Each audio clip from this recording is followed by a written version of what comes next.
D'accord, donc je vous remets officiellement les clés Merci, Excellence. de ces hôpitaux de campagne. Je pense que la tendance, ça sera ça maintenant. Tout à fait. Le temps d'évacuer souvent certains blessés, on les faire en route. C'est de faire en sorte d'avoir des hôpitaux assez modernes à l'avant et de soutenir les troupes. Bien reçu. Donc bon usage, Merci bon bien. change. Merci, Excellence. Merci bien.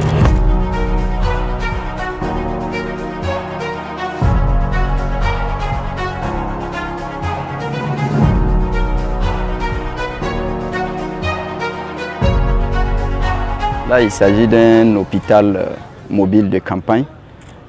C'est un hôpital qui est conçu pour être déployé normalement au plus près des troupes en opération, dans les zones les plus sûres, pour pouvoir mener des interventions et mener une prise en charge immédiate avant maintenant d'être évacué plus tard vers le niveau central. Il y a d'abord le véhicule imagerie. Et le véhicule imagerie, il permet de faire tout le diagnostic. Et le diagnostic en passant par le scanner, par la radiographie et par le laboratoire. Le deuxième véhicule, qui est un véhicule salle opératoire, qui est aménagé pour pouvoir faire des opérations chirurgicales à l'intérieur. Il est bien aménagé pour cela, il est assez spacieux et il permet de faire la stérilisation. Et il est équipé aussi d'un frigo banque de sang qui permet de stocker le sang et d'amener sur le terrain pour faire le travail. Et il sert également dans les grandes manifestations d'envergure nationale.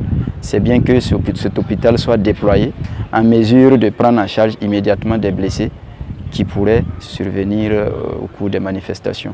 L'autre avantage, c'est que le scanner est de 32 barrettes, ce qui permet, ça donne l'autorité au gouvernement de pouvoir, par exemple, soutenir un hôpital dont le scanner est en panne. Le véhicule peut se déplacer n'importe où, rejoindre l'hôpital ou le CHR, aller stationner là-bas pendant quelques jours ou quelques semaines, les aider à faire les examens de scanner jusqu'à ce que leur scanner soit réparé et il peut replier à tout moment.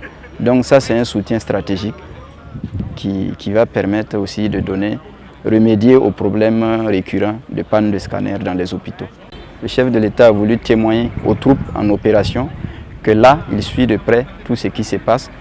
Et le souci, c'est de pouvoir, à travers ce geste, permettre à l'équipe de santé d'être au plus près des hommes en opération et de faire des prises en charge pour leur permettre d'avoir le moral et continuer les opérations.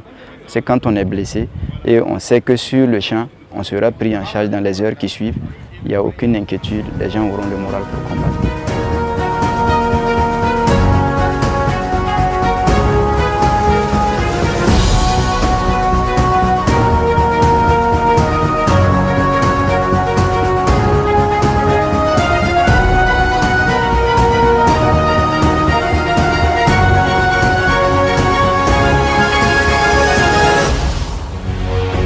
Face 7, une autre facette de l'information au Burkina Faso.